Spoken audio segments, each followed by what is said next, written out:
This is a big opportunity for Ugandans, particularly the young people, to do business and access beneficial information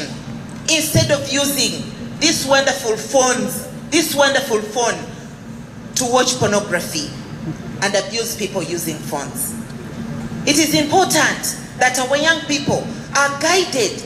and probably educated on how best they can use these phones to benefit